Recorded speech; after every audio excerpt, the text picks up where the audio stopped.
আমি অনেক চেষ্টার পরও মা হতে পারছি না, তাই অনেকে আমাকে অনেক আমলের পাশাপাশি তাবিজ ব্যবহার করতে বলছেন, অনেকে কটু কথাও বলেন, কিন্তু আমি খুবই সন্দিহান গুনাহের ব্যাপারে। দয়া করে সঠিক তথ্য দিয়ে সহযোগিতা করবেন। বোন ফারজানা প্রশ্ন করেছেন, দেখুন, যে সমস্ত বোনের বাচ্চা হয় না, আমাদের সমাজে এক শ্রেণীর কুলাঙ্গার, এক শ্রেণীর খারাপ মানুষ আছে যারা ওই মেয়েদেরকে নিয়ে কটু কথা বলে, আছে না নাই? গ্রামাঞ্চলে বিশেষ করে অনেকে আছেন এই সমস্ত বোনদেরকে খোঁচা মেরে কথা বলেন। সন্তান হওয়া না হওয়া এটা কি পৃথিবীতে কোনো মানুষের হাতে? কোনো মানুষের হাতে? সন্তান দেওয়া বা না দেওয়ার মালিক কে? আল্লাহ তাআলা কোরআনে কারীমে পরিষ্কার ভাবে বলেছেন যে আল্লাহ রাব্বুল আলামিন ইয়াহাবু লিমান ইয়াশাউ ইনাসা ওয়া ইয়াহাবু লিমান ইয়াশাউ যুকুর আয়ুযাওয়িজুহুম যুকরান ওয়া ইনাসা। আল্লাহ তাআলা যাকে ইচ্ছা তাকে কন্যা দেন, তাকে যাকে ইচ্ছা তাকে ছেলে দেন।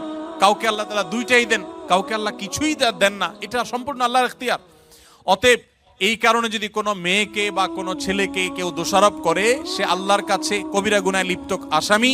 যদি সে মুখে দাঁড়িয়ে থাকে, সে যদি হাজী সাহেব থাকে, সে যদি মসজিদের সভাপতি সেক্রেটারি হয়, সে যদি আলেম ইমাম সাহেব হয়, তারপরে সে আল্লাহর কাছে অপরাধী এবং ক্রিমিনাল, বিকজ সে একজন নির্দোষ মানুষকে সে দোষ দেওয়ার চেষ্টা করেছে। এজন্য খবরদার, সন্তান হয় না, সব ছেলে হয় অথবা সব মেয়ে হয়, এজন্য মেয়েদেরকে অথবা ছেলেদেরকে কাউকে কোনো দোষ দেওয়া যাবে না। এটা সম্পূর্ণ আল্লাহর ফয়সালা।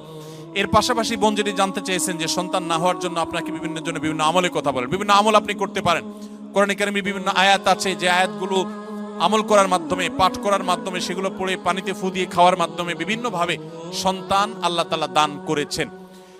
বিশেষ করে আমি আপনাকে কোরআনের আমলের কথা বলতে চাই। আপনারা জানেন আল্লাহ নবী ইব্রাহিম আলাইহিস সালাম, তাকে আল্লাহ তাআলা বার্ধক্যে সন্তান দিয়েছেন, বৃদ্ধ বয়সে সন্তান দিয়েছেন। আল্লাহর আরেক নবী জাকারিয়া আলাইহিস সালামকে আল্লাহ তাআলা বৃদ্ধ বয়সে সন্তান দিয়েছেন, যে বয়সে সন্তানের আশাই তারা ছেড়ে দিয়েছিলেন, নিরাশ হয়ে গেছেন যে এই বয়সে সন্তান হবে না। ঠিক তখন আল্লাহ তাআলা অলৌকিকভাবে সন্তান দিয়েছেন। তারা আল্লাহর কাছে সন্তান চেয়ে দোয়া করেছেন। সেই দোয়াগুলো আপনিও করতে পারেন, স্বামী স্ত্রী উভয় নিয়মিত করতে পারেন।